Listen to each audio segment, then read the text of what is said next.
Hey,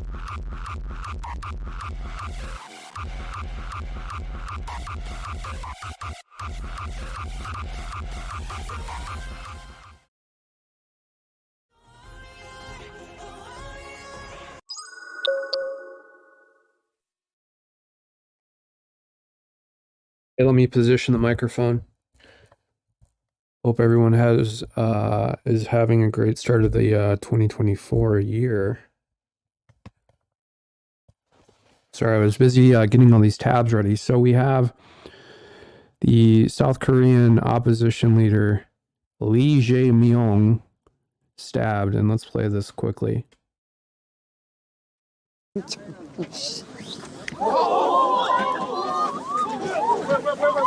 Another brutal video on X you won't see anywhere else. Whether this relates to Taiwan being invaded or not, I have no idea, but it seems like there's been a lot of chaos in Asia lately, especially with the earthquakes in Japan and this, and then there's been a lot of world leaders being exposed to this kind of attack. And I also wanted to bring up the fact that we've had a lot of talk lately about the secretaries of state, and then you have these media pundits come on like Glenn Kirshner to defend them. Let's just play a little bit of this. Trump announces to his supporters that he has a new enemy, and the threats start pouring in. How many times are we going to watch this movie, watch this pattern repeat itself? So yeah, they're talking about the same pattern. It's because the mainstream media is really trying to create drama and create the conditions necessary for something like this. And anyone in a position of authority who makes a very consequential decision, just like Sheena Bellows or the Secretary of State in Colorado, they're going to get criticism. And then women, especially millennial women, will turn this into this desperate need for attention. And that's exactly what they've done. And then you have the Glenn Kirshners of the world come on and perpetuate this attention seeking and make it bigger and bigger and bigger. And you can see how this builds. And the more that they cover this, it's, you know, the more that it becomes self-perpetuating in a sense. Before we finally act to put a stop to it. Let's talk about that. So, you know, when they say put a stop to it, what they really mean is end the First Amendment, prevent people from speaking, censor as many Trump supporters as they possibly can. And again, this started in 2015 and 2016 when Trump won the presidency. And, you know, it's had its peaks and valleys, of course, but it's really ramping up again. And, you know, Glenn Kirshner is unbelievably unethical.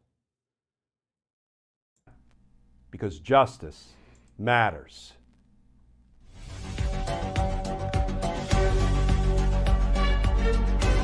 State Bellows acted in accordance with Maine's election laws because she upheld her oath of office and she disqualified Donald Trump from the Maine ballot. So, of course, here is what Donald Trump and his attack dog spokesperson began saying about Secretary of State Bellows. MAGA meltdown as Trump sicks Truth Social fans on Maine. It's all Trump's fault, right? Secretary of State who booted him off ballot. Trump posts Secretary of State Shannon Bellows' website after she ruled. Okay, so I'm being sarcastic clearly, but Trump posts a couple articles and the Secretary of State website, which is a public website, on his own True Social feed, and now they're claiming it's all Trump's fault. Mind you, Trump gets tons of criticism, and anything that Sheena Bello gets, Trump is getting, 1,000-fold. And you don't hear Trump complaining, do you?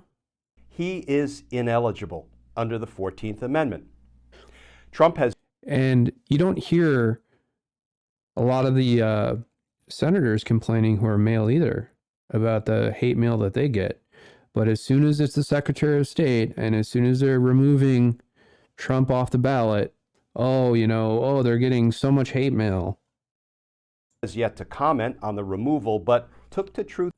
And the truth is, of the thousands of hate mail messages that they've probably received, and when I say hate mail, I'm just talking about strong criticism, they'll pick out the needle in the haystack, some, paranoid schizophrenic who is mentally ill, and they'll somehow try to characterize basically this whole heap of hate mail as, that one mentally ill message. Truth Social Thursday night to direct his followers to Bello's official website. But you know what?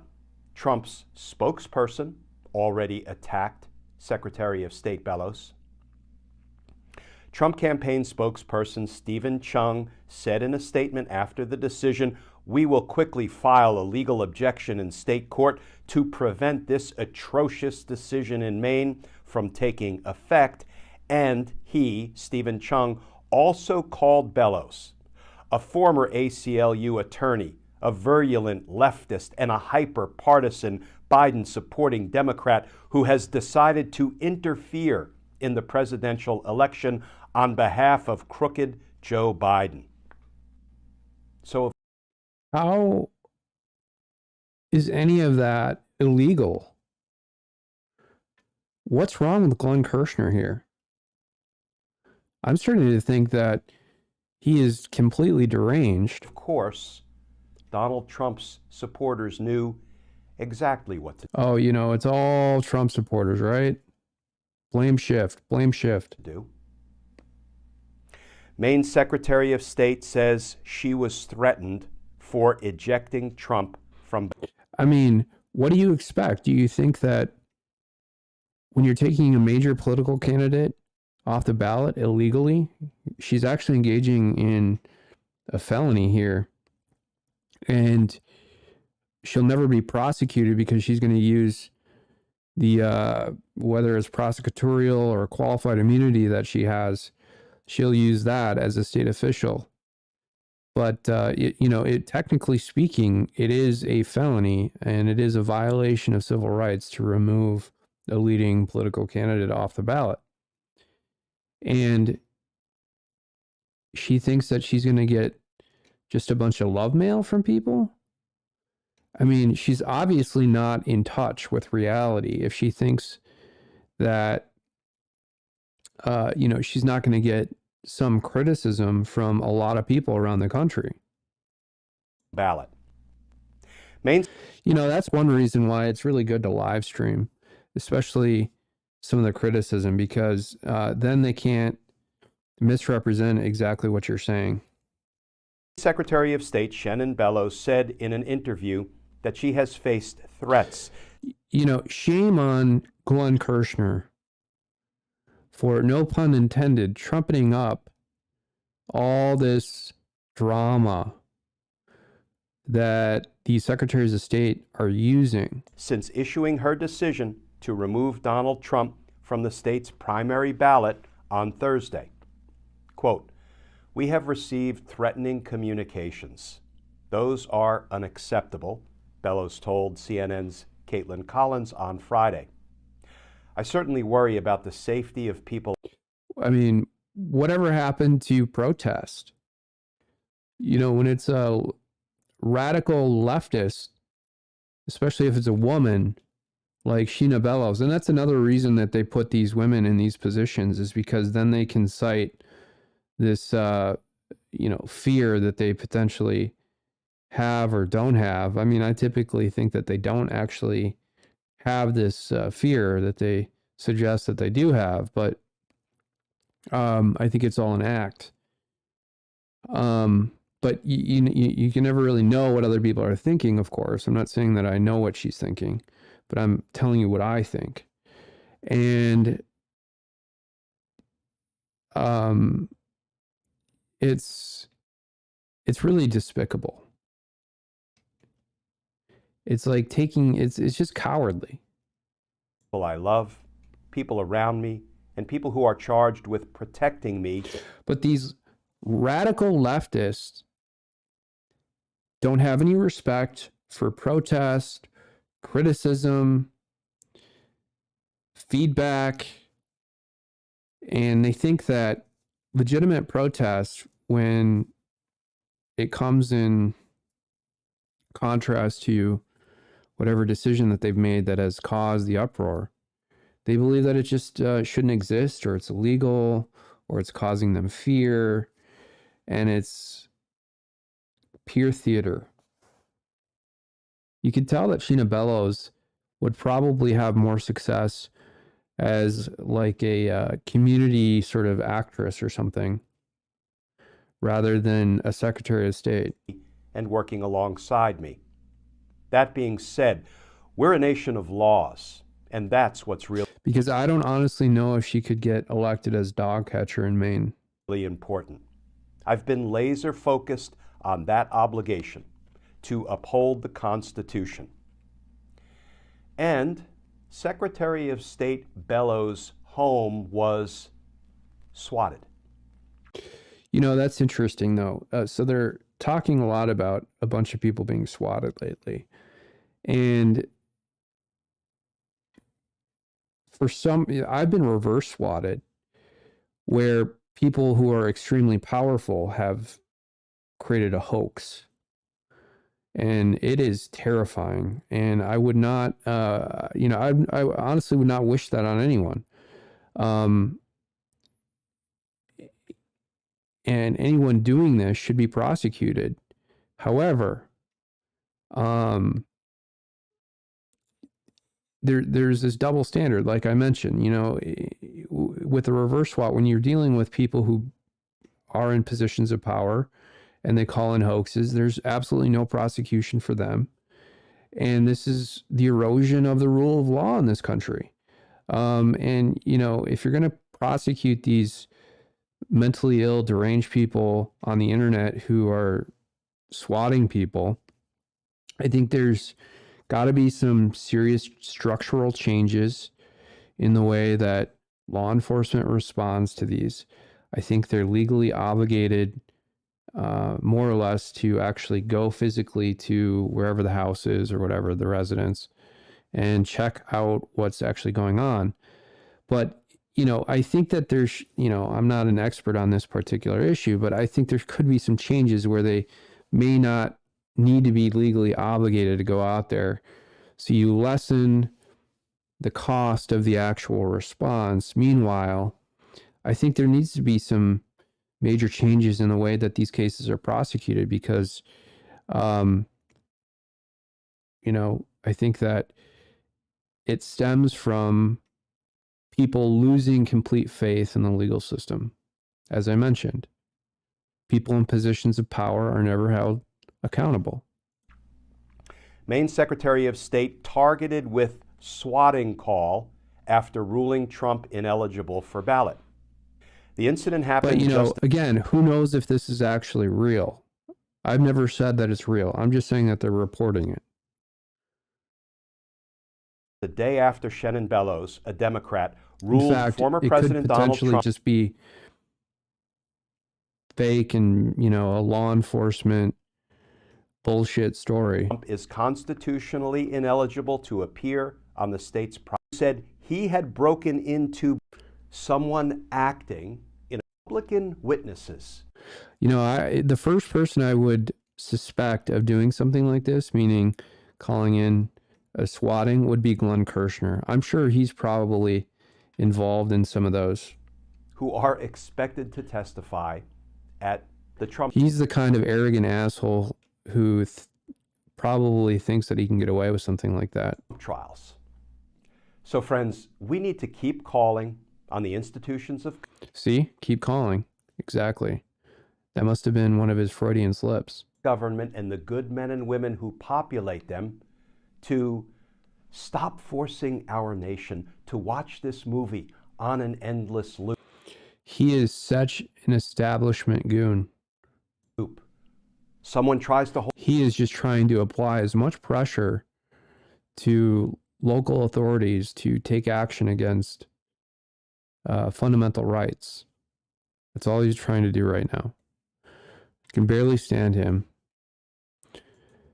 Okay, so we have the South Korea situation. A couple other stories here. We got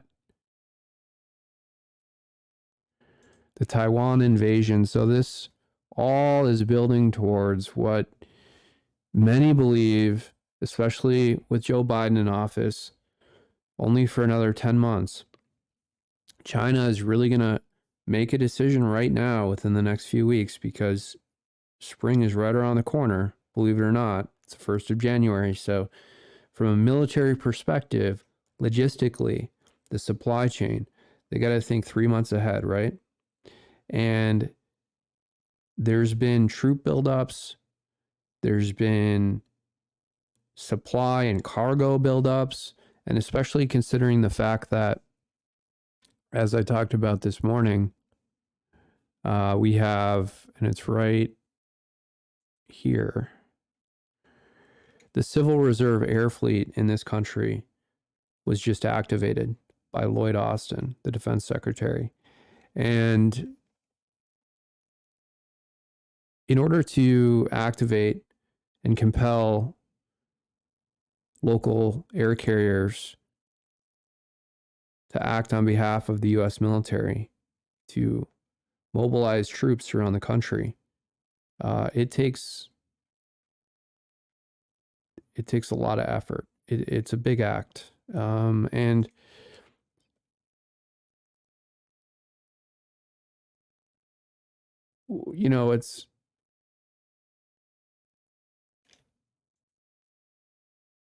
it's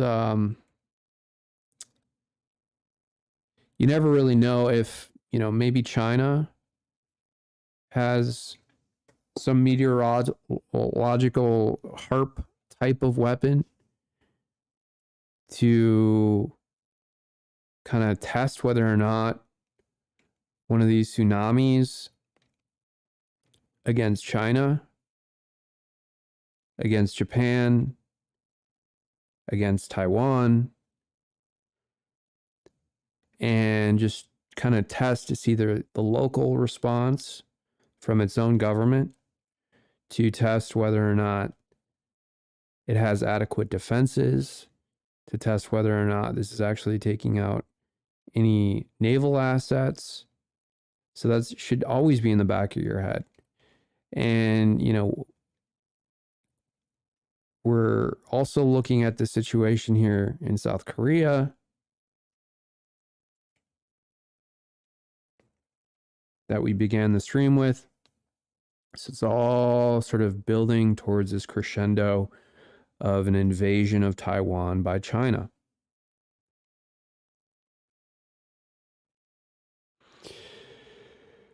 All right, let's play this. Hey guys, welcome to the Liberal Hive Mind, a channel solely focused on exposing the abundant hypocrisy of the left. You know what's interesting? This is really good. And there's some clips in here from Joe Biden in the 70s or 80s that are real gems. Thing about Joe Biden, throughout the 50 years of his career in Washington, he's pretty much admitted everything. I've played so many flashbacks of Joe Biden from 5 years ago all the way to 40 years ago, when he was a young up-and-coming politician, almost like the AOC of the time in a way. But anyways, when you spend that much time in public... It is interesting. So this Liberal Hive Mind channel did a fantastic job actually grabbing this material. And, you know, Joe Biden said some really interesting things that I hadn't heard before. One was that he felt like he was selected because of his age.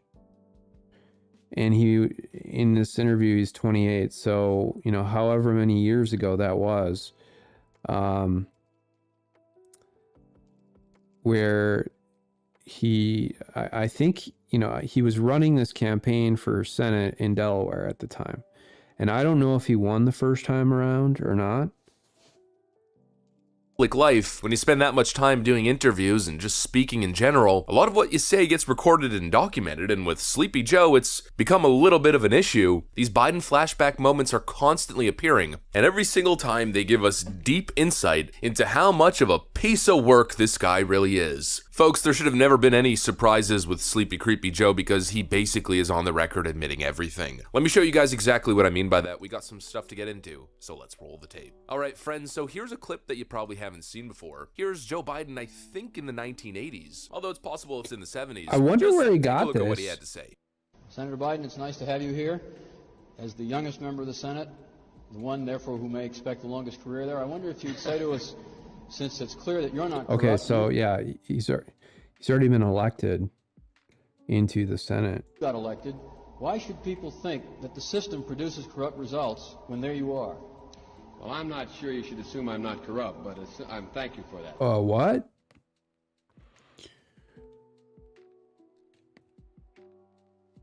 He said, I'm not sure that you should assume that I am not corrupt. The system does produce corruption, and I think implicit in the system is corruption, when in fact, whether or not you can run for public office, and it costs a great... You know those ink blot tests? If you're doing some sort of like psychological exam, they give you like once or twice in your lifetime or whatever. The fact that Joe Biden immediately assumes that the system is corrupt, and it is, the system is corrupt. But if you're in the Senate and you're 28 years old and you've just been elected and you believe the system is corrupt and you're talking about your own role in it, I think this should tell you a lot about his sort of worldview and how he went about his time in the Senate. great deal of money to run for the United States Senate, even from a small state like Delaware. You have to go to those people who have money, and they always want something. We were told that we politicians, as the young kids say, rip off the American public. I think the American public, in a way, rips off we politicians by forcing us to run the way they do. To raise $300,000. That should also tell you what he thinks of the American public. Is no mean feat. And unless you happen to be some sort of anomaly, like myself, being a 29-year-old candidate and can attract some attention beyond your own state, it's very difficult to raise that money from a large group of people. I'm a 29-year-old oddball. The only reason I was able to raise the money is I was able to have a national constituency to run for office. Because I was 29, I'm like the token black or the token woman. I was the token young person. I went to the big guys. I didn't know this before this clip. And I guess, you know, when you really think about it, how did Joe Biden become a senator? You know, he just came out of nowhere at 28 years old. He's not particularly bright. Usually, you know, if you're 28 or 29, I mean, Vivek Ramaswamy is legitimately intelligent, and although, you know, he's been involved, I'm talking about Ramaswamy, has been involved in a lot of corrupt pharma deals. He's 37, maybe 36, and he's now just kind of making this jump into politics.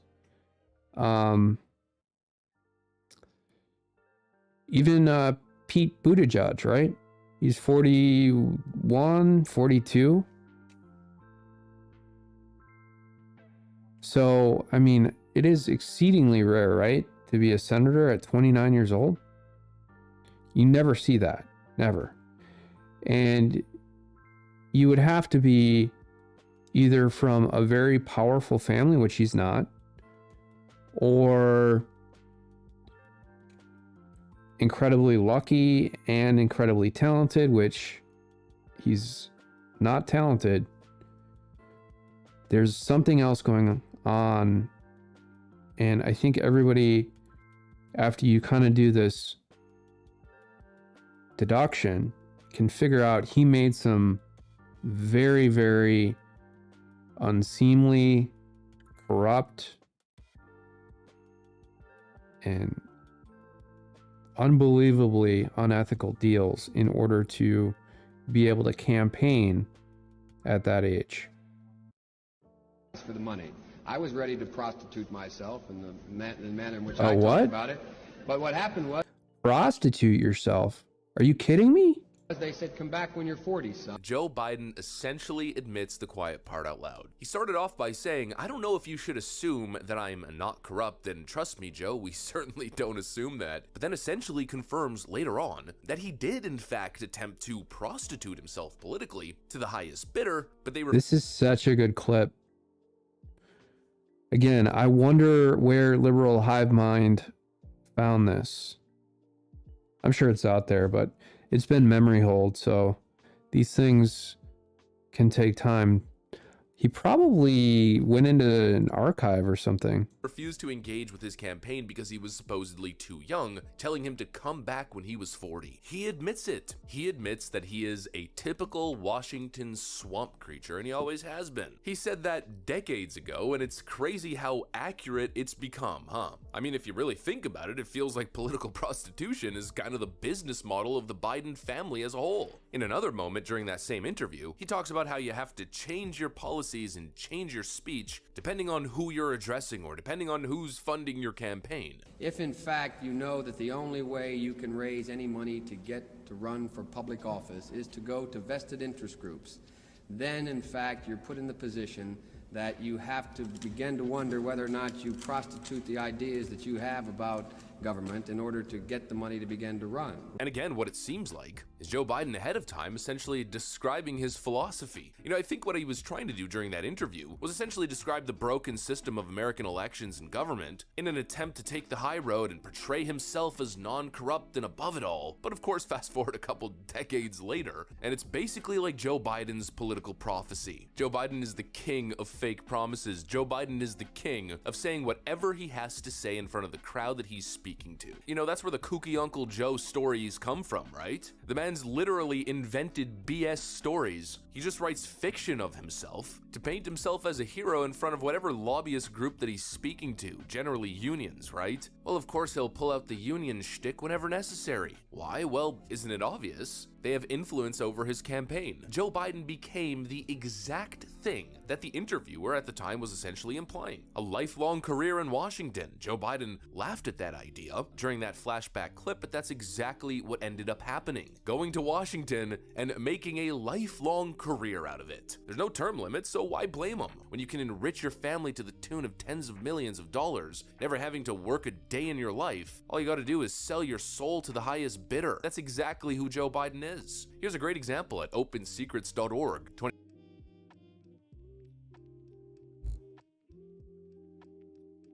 There's another screenshot in here of FTX's donations to the Biden campaign, and that's actually really good. 2020 presidential race, let's take a look at the top contributors to Joe Biden's presidential campaign, and specifically let's look at these two right over here. Joe Biden received $5.2 here we go. Yeah, this is it. So Joe Biden received, like $11.4 million from SBF here, Alameda Research and FTX US. I did a quick search on Google to see if Joe Biden had disavowed these donations and maybe given them back to the bankruptcy or allowed the bankruptcy trustee to claw these funds back, or even given them to charity.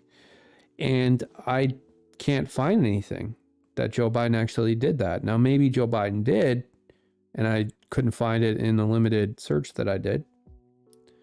But, you know, I would say probability maybe 80% that he kept all of this money, $11.4 million.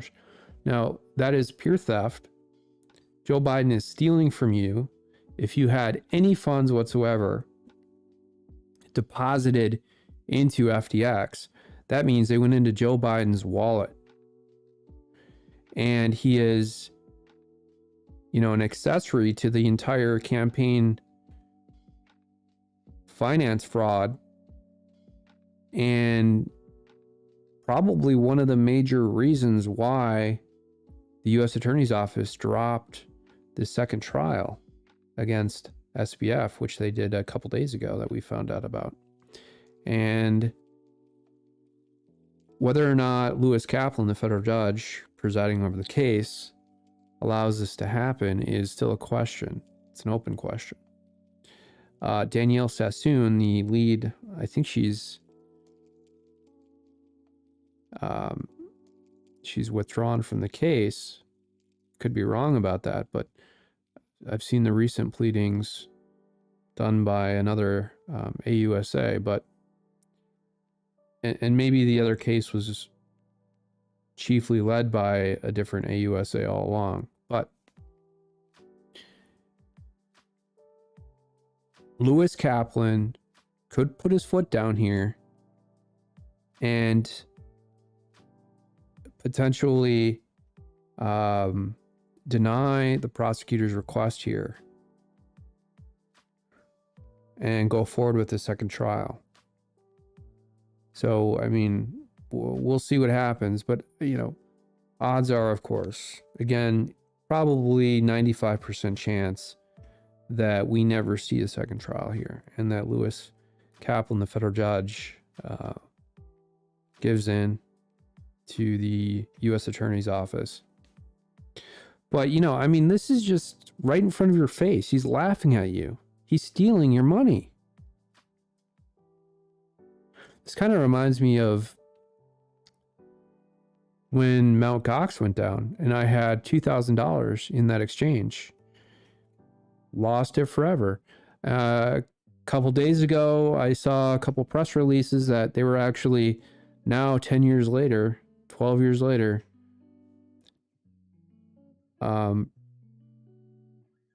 you know, giving money back to the original account holders. I haven't received anything, so.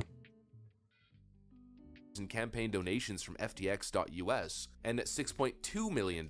And mind from you, Alameda Research. that would have been like 4 Bitcoins 12 years ago, probably even more than that. And, you know, I was really, and it was back in those days, it was a little bit more difficult to buy Bitcoin. That's why I was using Mt. Gox.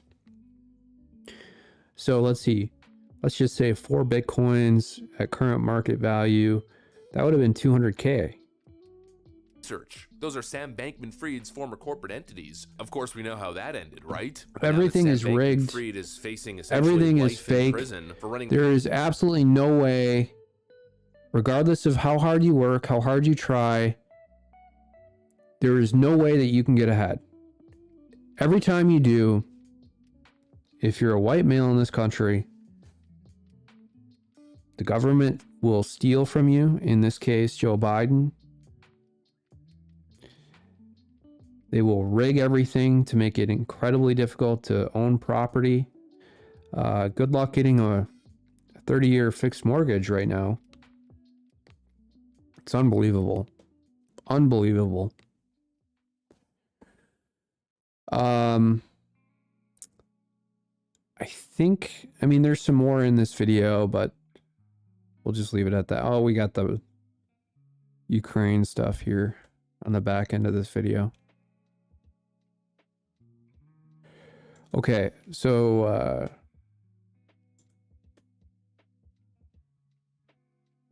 Agent X was telling me about this Midas Touch video here. And we have Eli Honig from CNN arguing with Karen Friedman Agnifilo about the Letitia James supported prosecution in New York, and even a little bit about Alvin Bragg as well. And as I mentioned earlier this morning, Karen Friedman's constant droning on about Jack Smith or Alvin Bragg or even Letitia James is a conflict of interest, considering the fact that she had previously worked with these individuals. It's actually very sickening. But so usually these talking heads from CNN will agree with all this radical agenda bullshit. And Eli Honig actually comes in here and criticizes Letitia James as well as Alvin Bragg a little bit. I mean, he should have went way harder, but he was also trying to be friendly to Karen Friedman. And, you know, the tabloid, also known as Midas Touch, this is probably the most interesting video that they've done in a while. And I hate watching these videos from Midas Touch, but I do watch clips of pretty much every video that they release, and just to kind of get an idea of what they're talking about. And, you know, out of all the videos that I've unfortunately had to be exposed to from Midas Inappropriate Touch, this video is probably, like I said, not only the most interesting, but we had some disagreement. We had some actual debate. And we had some ethics brought up. And it's almost like, you know, the way that I saw this was Karen Friedman thinks that you can prosecute anything, and that anything that can be prosecuted should be prosecuted. So it makes anything into a crime. And this is, you know, the low IQ, bottom of your law school class graduation, 1.7 GPA kind of, you know, outlook on these cases. And that, unfortunately, a lot of these state and local prosecutors are the worst performing lawyers that exist. They're typically employed because of the fact that they graduated at the bottom of their class. They can't get a job doing any litigation anywhere else. And you have this stark contrast to Eli Honig here, who actually brought up some good points about Letitia James using the trial and using this prosecution as a platform to fundraise from and to elect herself as the state attorney general, and, you know, the run for governor as well. They're infamously making sure that people get killed and people die and people are, you know, just all the terrible things that the mafia used to do.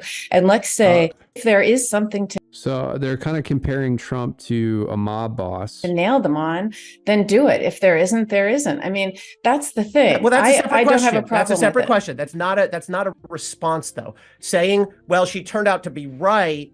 I mean, both of those things can be true. It's inappropriate to campaign for elected prosecutorial or prosecutorial-like office by promising to nail a certain person before you have access to one piece of evidence. That's where I have a problem. By the way, you notice how trashy Eli Honig looks without the CNN makeup crew?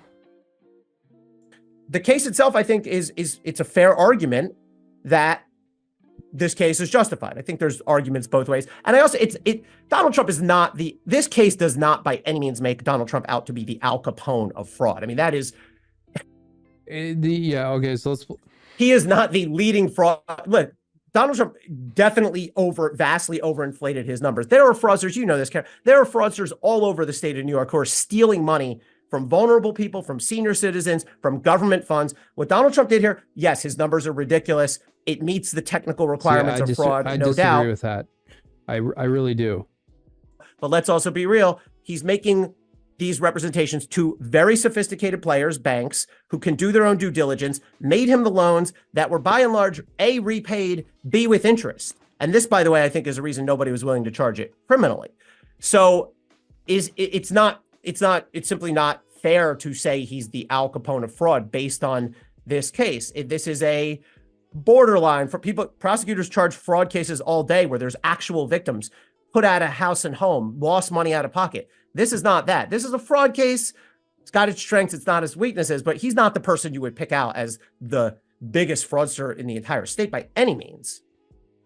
So I understand that you can make that argument. I don't think anyone is necessarily saying that he's the biggest fraudster, but he has amassed a New York-based enterprise, largely New York-based enterprise, based on lies. And I think if you read Judge Engoron's most recent 3-page, really short motion to dismiss, or opinion on the 5th motion to dismiss that Trump filed, he really outlines and justifies why it's not just fraud, it's persistent fraud, and why it's not just because the numbers are overvalued or undervalued. It's because of the number of lies that they put into the math equation to come up with the numbers, right? And it's things like tripling the size of an apartment, or saying that it's all 100% occupied when it's not, or saying that it's not rent controlled when it is, or all of the different just lies that went into it. And it's the cumulative number of lies that allowed him to build the foundation and the money and the empire. And it's just, it's about leveling the playing field. I agree with all you just said. I did a case when I was in New York, I was a second or third year, involving a woman who was basically she found 10 or 12 senior citizens and lied to them and defrauded them and stole their. So, by the way, this is also incredibly unethical for Eli Honig to talk about this particular case. I realize that he's kind of obfuscating some of the details of the parties, but essentially life savings. What's a more serious? What case of fraud concerns you more, Donald Trump or that one? Donald Trump lying to get loans from banks, repaying those loans with interest. I mean, this is a really simple question. Or this run-of-the-mill person who stole money from senior citizens and left them. That's a good question. Who's worse? Which is a worse fraud? I think that the one you just said is probably worse. I don't know how you. What do you mean probably? What do you mean probably? First of all, I disagree completely. I'm gonna not actually click, and I just want to collect my thoughts here and just talk without actually trying to produce a stream, so I can have a good stream of consciousness. And I have personally worked in banking in various capacities, generally, obviously, as a software developer. When I say various capacities, whether that's as a developer or more of a senior developer / lead developer, and even lately kind of as a software architect, right? And I've been exposed to a lot of financial products. And in 2010, around that time period, I worked at Wells Fargo, which is the largest servicer of home mortgages in the country, probably the world. And they have these huge divisions during this period. And this is another thing of Indian software engineers. And the reason that they do this, they bring in these H-1Bs, is because the bank then has plausible deniability. They can then ship them all back to India and no one knows anything about these particular loans. And the loans that we were looking at was related to mortgage modification in 2010. And the real fraud going on is by these hedge funds who have bought mortgages for pennies on the dollar and then resold them and repackaged them and made billions and billions of dollars off of this fraud that no one else has access to because they don't have the kind of money that hedge funds have. We're talking about Goldman Sachs. We're talking about JP Morgan. When Bear Stearns went down, JP Morgan and Goldman Sachs came in and literally bought these mortgages that were packaged together for 5 or 10 cents on the dollar. So let's theoretically say that one of the mortgages was worth $100,000. They could have easily bought it for $5,000 or $10,000. Meanwhile, if the person was still in the house or the family was still in the house, they were still making payments on the $100,000 for many years, whether that's 15, 30-year mortgage, generally a 30-year mortgage, right? And, you know, I think, I don't know that much about this, but I think this is another reason why some of these hedge funds came in and tried to buy homes throughout the country and then rent them out through management companies. I think the whole mortgage modification Obama regime had something to do with that. But that's where the real fraud is, hedge funds. You know, representing Trump Tower and getting the numbers off a little bit is absolutely not fraud. What are you defining worse for what point? My point is not that what Donald Trump did is okay. My point is the analogy where the excuse for Letitia James, that all she's doing is identifying the leading player in a major problem in Donald Trump, the biggest fraudster in New York. Okay, let's say a leading player. How's that? He might not be the biggest, but he's a leading. Okay, but I agree with you on the merits of the case. I mean, for sure. But I want to jump to your point the second too. point. Yep. Yeah, I've really been surprised actually at the Letitia James's public comments and statements. Here we go. What you and I would call extrajudicial, meaning what she wants to say in her briefs and in the courtroom on the record, that's almost all fair play. What I have a problem with is the statements that Letitia James has made, on the courthouse steps. Those have been sort of benign. She's given press conferences and she just says, okay, she says.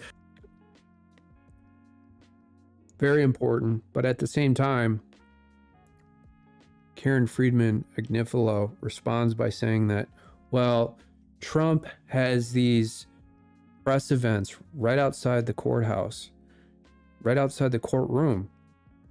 And therefore, Letitia James should have an opportunity to respond. Because remember, Letitia James was out there for several weeks actually doing press conferences on the steps of the courthouse. And if you actually look at the facts here, I think there were a few instances where Alina Habba came out and spoke, but by and large, Trump's lawyers refused to make any statements. It was all President Trump out there in front of the courthouse. Front of the courtroom, actually, just making statements. The truth will prevail and this and that. More problematically is her tweets, public statements. While this case is going, and she really saves her fire for the days when the Trumps are testifying, she's tweeting explicitly, they're lying, they're liars on the stand. Maybe they are, okay? But what would happen to you or me in a criminal, I know it's not a criminal case, but let's start here. In a criminal case, I mean, this kind of, it's hard to explain, but this is really the recipe for creating a lot of hatred among everyone involved in these huge cases. When these prosecutors start to act as if they're gods and they want to behave without regard to any of the rules whatsoever, any of the professional responsibility rules, and so unethically, where they're actively using the media to damage the litigation target that they're actually going after. It really erodes any trust I think that the public might have in the legal system when they see cases like this play out. And I know this personally because this is the kind of shit they do to me all the time. Or let's take it a civil case. How about a civil case done by the U.S. Attorney's Office? What if Preet, when he was my U.S. attorney, while that case was happening? Yeah, what if an AUSA did something like that? Eli Honig.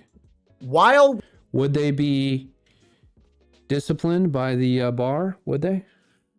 Witnesses were on the stand, was making extrajudicial statements, public statements outside of court, saying this witness who's testifying right now in our civil case is lying. He's a liar, and his whole family's liars.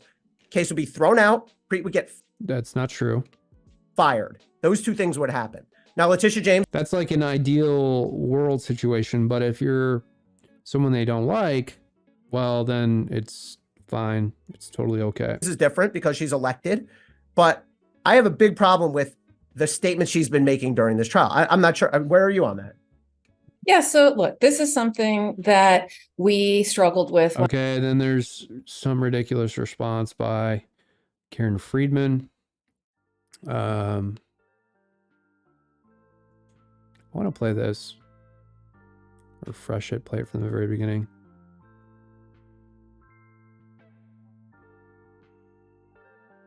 Exposing right-wing misinformation. Oh, okay, nothing shady about that. Who funds them? They are partnered with an organization called Midas Touch. Now, Midas Touch describes itself as a, quote, producing the best pro-democracy political videos and content and include a political action committee. That's interesting, a super PAC. So here we have a shady Democratic media group who is finding these clips, funded by Silicon Valley billionaire and a Hollywood actor. This is Breaking Points with Crystal Ball and what's his face, Sager. Pretty liberal, left-leaning podcast streaming channel, right? And they're going after the Midas Touch. They went after Joe Rogan a while back, and they're still actually going after Joe Rogan. If you look at their channel, I think they've recently released some hit pieces on Joe Rogan. Actress, as well as a lot of other types. Now, as for the operation itself, let's look deeper. Midas Touch Group is run by three brothers, one of whom was once a social media manager for Ellen DeGeneres. Now, the group was a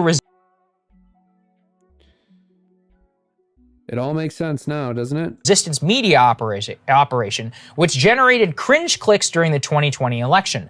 But I had no idea that they were actually a super PAC. I mean, it's unbelievably corrupt. I mean, why not tell your viewers that every single time you do a stream? Yeah, we're a super PAC. We are committing election fraud every time we stream. by 2021, even Rolling Stone magazine unveiled the effort as one that took millions. Even Rolling Stone, the most pathetic liberal rag paper in the world. I mean, it used to be kind of respected when it would actually talk about music, but now they go after all kinds of people on the right, and they're going after the Midas Touch. It's the only time I've ever seen the Rolling Stone recently go after anyone associated with Democrats. Millions of dollars from big donors and anti-Trump liberals, and appears to have dramatically oversold its influence. It's basically a blue Lincoln project. It's a blue Lincoln project. So where are they getting all their funding? You know, they do have kind of slick produced streams. I'll give them that. And the only way that they can do that is if they have tons of money to pay producers, even if it's an Indian in Delhi or wherever remotely logging in and producing the stream for them, it's a lot easier to focus on your stream of consciousness and talk. I've noticed, because I produce, this amateur shit stream. And I've had to learn as I go. And this is a very, very shitty stream, this stream. And so it's like, where are they paying these people from? Where is their source of funding? Is it like there's no transparency whatsoever? So they're just lying to their viewers through their teeth. And I think we actually have another little clip here from, oh yeah, we have this. Let's play about 30 seconds of this. This is from Jimmy Dore, and Jimmy Dore is interviewing Alex Jones. And I forget the exact name. If you want, I'll Google it. It's not the ones that try to do Rogan, is it? The scumbag Midas Touch, Misless Brothers. That's the ones who got that thing going at Rogan, the big N-word Spotify controversy because he mentioned ivermectin. That's those guys. Yeah, I don't want to get into inside. Wow. And so everybody hates Midas Touch. Got it. Okay. Let's play this. Good morning. You're next. Morning. This is Mr. I just want to refer that I'm a 92-year-old man, and I remember when Trump was in our village and talked to me personally. He was really a fan of Hitler. He said that dictatorship is not as bad as people think. This is from Midas Touch. Man rule is better than having too many people trying to bring their opinion up, and that's now, the same thing. Who knows if this is heavily edited and this is a voiceover, or they paid someone to do a prank call into C-SPAN.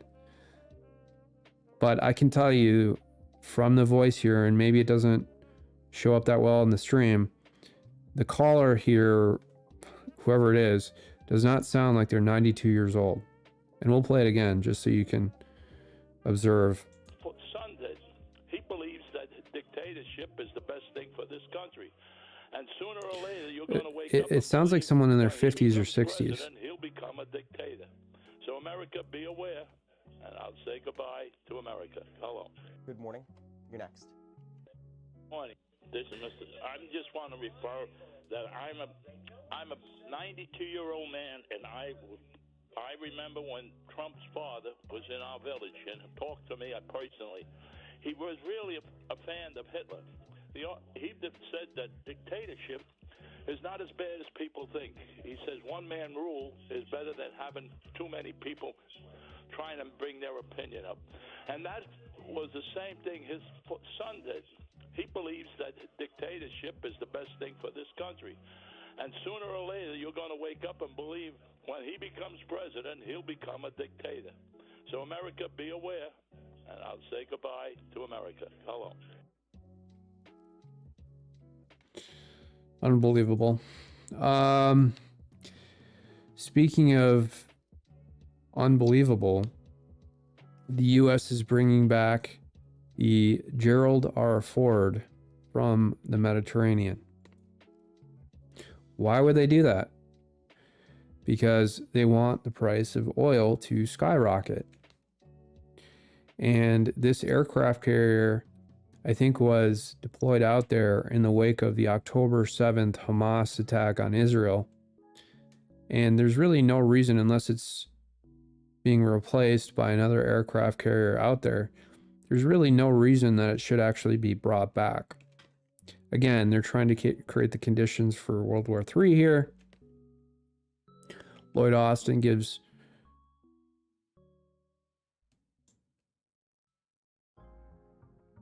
nothing in the way of, providing any explanation why this is actually being retracted and returned back to the U.S.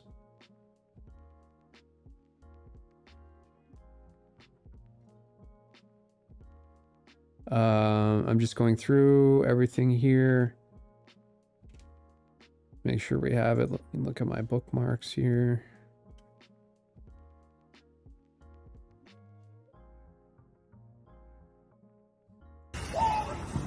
This is probably a good meme video for 2024. Oh, I can't see it.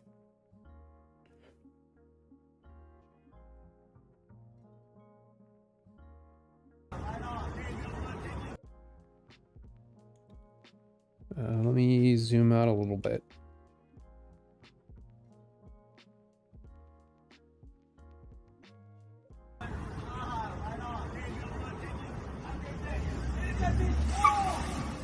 Oh my God. All right.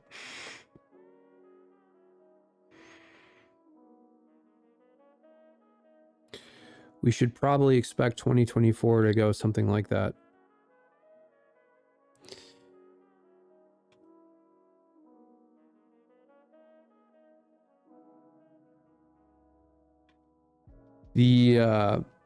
I wish Agent X was called in here.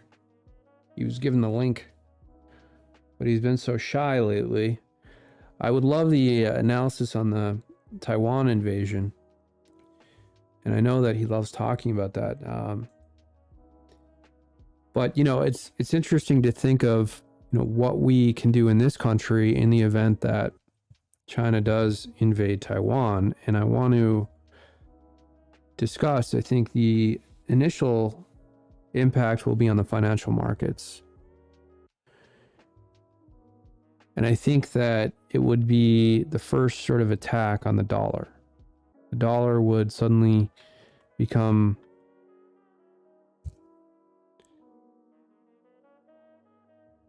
less valuable, probably, and we would see a recession in this country pretty quickly. I mean, we're already in a recession, honestly, but I think that we would get closer and closer to maybe even a depression in this country. But practically speaking, beyond just the abstract, the vagueness of all that, I think, you know, buying computers right now, chips are going to be increasingly difficult to come by because, as we know, most of those chips are actually produced in Taiwan. And so, yeah, get your old computers working. Buy new computers if you're capable of doing so. And, you know, ham radios.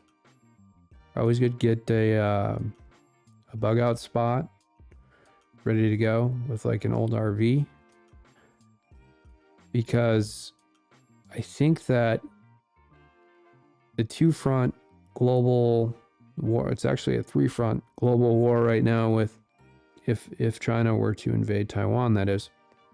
Because we have the Ukraine situation, we have the Israeli situation, and then we would have the Asia-Pacific Rim, where we would be deploying a bunch of military forces over there, as well as into Poland/Ukraine.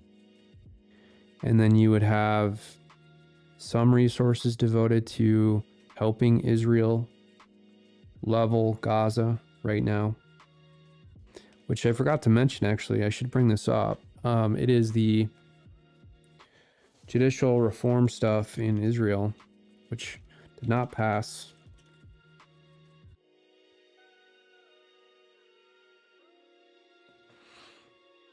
Let's see if we can see this on the stream.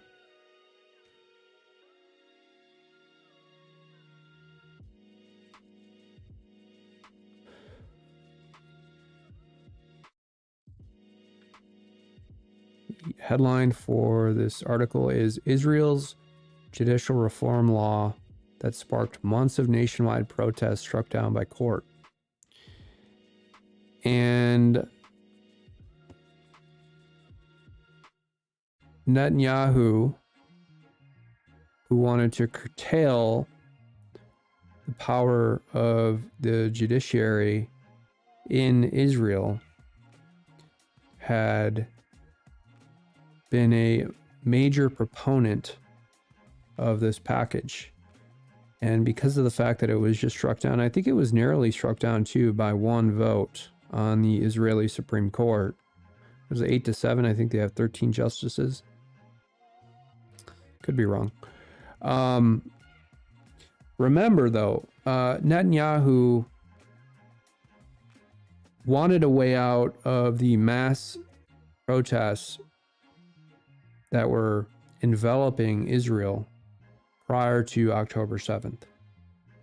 And many of those protests, by and large, stemmed from this judicial reform situation, where apparently the liberals in the country were very fearful that Netanyahu wanted to push through major changes to government, but they were constantly being struck down by this left-leaning liberal Israeli Supreme Court, which has the constitutional power to strike down any law that is provisioned by the Knesset, the legislative body in Israel. So essentially, their Congress. And so the judiciary wanted effectively equal power in Israel and has maintained that power. And as we've seen with most legal systems in various countries, the judiciary will never give up power. So this was bound to fail from the very start that this actually began. So at the outset, when Netanyahu tried to do this, really, maybe the only way out of this is war. And that's exactly what Netanyahu did. And still, just got a notification here. The other thing here is that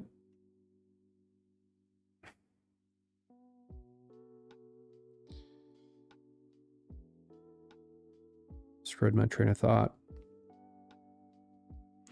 There's too many notifications, too many pop-ups. What happened to the vintage days of computing and the internet when we didn't have anything known as a pop-up modal? Or even if we did, unless you were searching like whereas sites or whatever, you wouldn't be getting just tons of pop-ups or notifications, these push notifications. And it seems like it's kind of like this digital pollution that we have. Anyways, I'm ranting and I'm getting sidetracked. The only way out for Netanyahu from this situation was war, and he took the country to war. And I truly believe that, again, this is just intuition. I'm basing this on everything that I've seen, that they allowed it to happen. They allowed October 7th to happen as a way out of all these protests. And the Mossad was, what's the term? They were sparking a lot of the protests and so forth. For what reasons, I'm not sure. And maybe other people out there could have a better analysis than me. But they were definitely lighting the flames of some of these protests. And I think knowing that, Netanyahu thought, and the Mossad had a bunch of intelligence on Hamas and Hezbollah activity.